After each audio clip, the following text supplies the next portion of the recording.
हाँ जी स्टूडेंट्स, देखो कल आप लोगों ने जो पढ़ा था याद करो, है ना।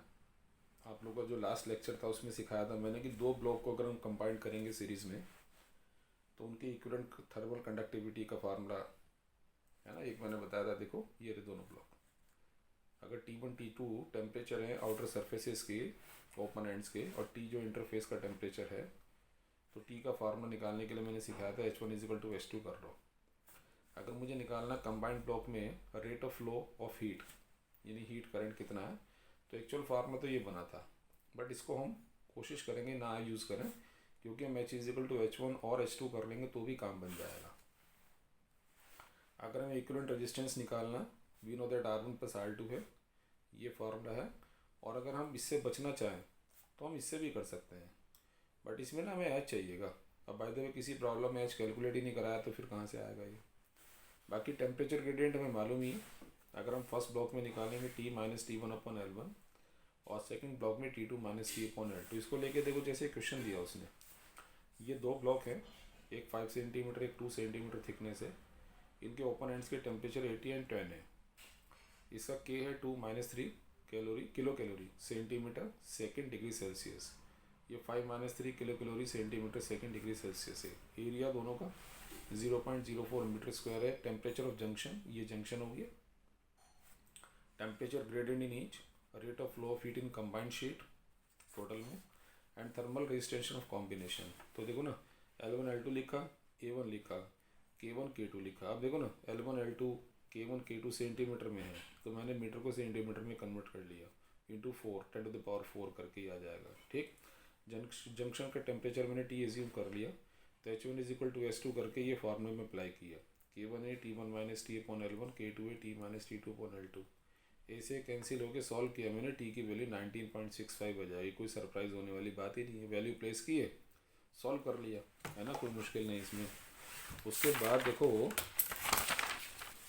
ये फिगर बन गई इस तरह से। अब नोटिस करो आप, 80 10 19.65 length theory, temperature gradient 19.65 minus 80/5, ये फर्स्ट ब्लॉक में आ गया, माइनस 12.07 डिग्री सेल्सियस पर सेंटीमीटर। यूनिट का खाया ना, विशेष ध्यान रखो।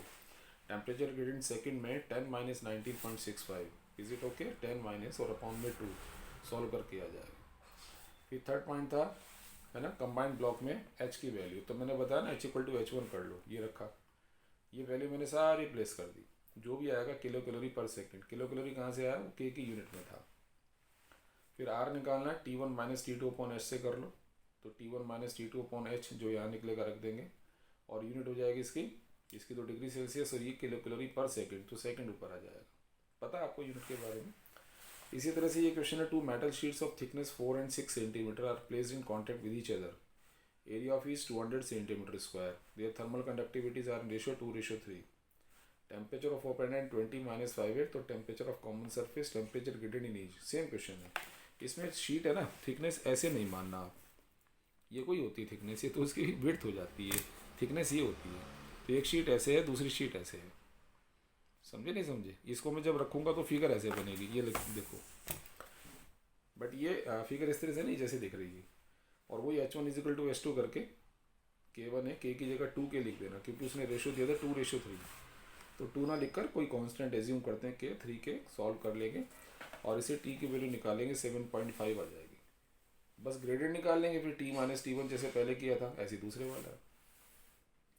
अब इसी में अगर वही कहते 3 rods of equal length and equal cross section are joined end to end, and their thermal conductivities are in ratio 4:3:2.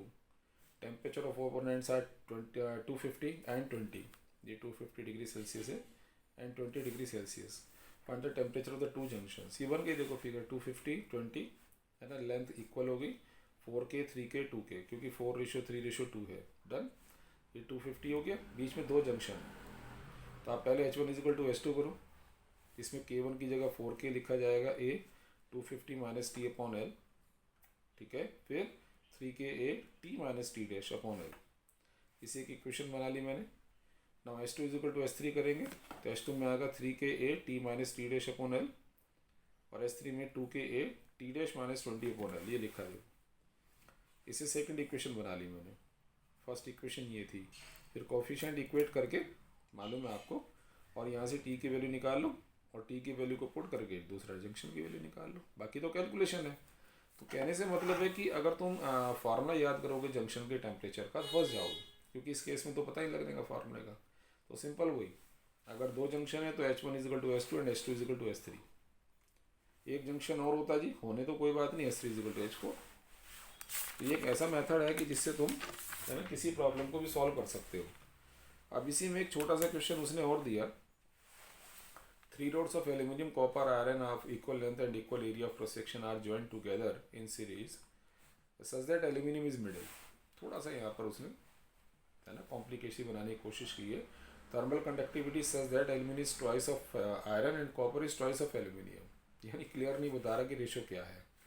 Temperature of opponents of copper and iron are 220। Find the junction temperature of copper aluminium junction, aluminium iron junction. ये देखो aluminium बीच में हो गया, copper इधर लिया क्योंकि इसका temperature 200 है, आयरन इधर 20 है। अब उसने बोला एल्यूमिनियम की जो कंडक्टिविटी है आयरन से ट्वाइस है, तो आयरन की अगर मैं के एज्यूम करूँ तो एल्यूमिनियम की 2K, और कॉपर की इससे भी ट्वाइस है तो 4K हो जाएगी। बाकी फिर वही H1 is equal to H2, H2 is equal to H3 करके दो इक्वेशन बनाकर सॉल्व करें। Next one is Newton's law of cooling. Newton's law of cooling क्या कहता है, देखो when a hot body is cold in air then rate of cooling, है ना, रेट ऑफ कूलिंग को हम ये भी कह सकते हैं रेट ऑफ हीट लॉस्ट, क्योंकि कोई बॉडी अगर कूल होगी तो ऑब्वियसली अपने अंदर से हीट को लॉस करेगी।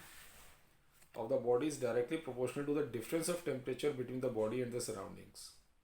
जैसे बॉडी और सराउंडिंग के बीच का टेम्परेचर मान लिया पहले डिफरेंस जो है वो 30 है ना, और दूसरे केस में मान लिया वो 10 है। तो पहले वाले केस में जब डिफरेंस 30 है तो बॉडी जो ठंडी होगी वो तेज़ी से होगी, और दूसरे वाले केस में थोड़ा धीरे हो जाएगी, ये कह रहे हैं वो, है ना। और ये कब है, when difference of temperature is not very large. तो रेट ऑफ कूलिंग और rate of heat loss, difference in temperature between body and surrounding. और अगर मैं है ना dt मान लूँ, fall in temperature in time dt, ठीक है, और टेम्परेचर ऑफ बॉडी को T मान लूँ, टेम्परेचर ऑफ सराउंडिंग को T0 मान लूँ, तो dt बाई dt इसको क्या कहेंगे, rate of cooling, fall in temperature with time directly proportional to T minus T0। ये प्रूव करना है एक तरीके से। और अगर मैं इसको dq को मान लूँ लॉस ऑफ हीट, तो मैं लिखूंगा dq by dt directly proportional to T minus 0, और dq by dt is equal to minus K T minus T0। K constant और माइनस आपको समझ रहे हैं क्योंकि हीट लॉस है तो इसलिए माइनस आ गया। अब मान लिया m भी the mass of the body है एंड c स्पेसिफिक हीट है, तो हम इसको लिख सकते हैं ना dq को mc dt, जो हीट लॉस उसने किया जिससे टेम्परेचर फॉल हुआ, ये फार्मूला है। इस वैल्यू को dq बाई dt करूँगा मैं, ये आ जाएगा, और ये वैल्यू इक्वेशन नंबर 1 में पुट कर रहा हूँ मैं। तो M C D T by D T is equal to minus K T minus T naught, D T by D T is equal to ये आ गई। अच्छा, तीनों क्वांटिटीज कांस्टेंट है तो एक और नया कांस्टेंट के एज्यूम कर लिया, और ये देखो यहाँ से D T by D T proportional to T minus T naught आ गया। ये तो प्रूव करना चाह रहे थे आप, आगे देखो प्रूफ, और आगे चलो। अब इसी को फिर लिख रहा हूँ मैं, ठीक है, इसको नीचे लाया, इसको नीचे लाने से इंटीग्रेट कर रहा हूँ, दिख रहा है आपको, इंटीग्रेट करेंगे D T by T minus T note का इसका आ जाएगा लॉग बेस ई पर टी माइनस टी नोट, और ये डी टी का टी साथ में इंटीग्रेशन कांस्टेंट, ठीक है। और अगर मैं इसको मैथमेटिकल आइडेंटिटी लगा के सॉल्व करूँ तो T minus T nought is equal to e to the power minus K T upon C. इसका मतलब ये हुआ कि जो रेट ऑफ कूलिंग है ना, D T minus D T पर रखूँगा मैं यहाँ पर, ये यहाँ रख दो, यहाँ रख दो, कहीं भी रख दो, इससे आ जाएगा जो रेट ऑफ कूलिंग है ना वो एक्सपोनेंशियल है। देखो ये लिखा मैंने, इक्वेशन है equation 2 D T by D T, जो वो था ना के वाला, उसकी जगह लिख दिया। तो रेट ऑफ कूलिंग जो है वो एक्सपोनेंशियल नेचर है। एक्सपोनेंशियल का मतलब initially body cools rapidly but as time passes the rate of cooling becomes low as the difference temperature reduces. और ग्राफिकली अगर मैं शो करूँ D T by D T fall in temperature जो time और ये time है, तो देखो पहले फॉल कितना फास्ट है और फिर ये स्लो होता चला जा रहा है। इसी को नाम करते हैं एक्सपोनेंशियल नेचर। ओके।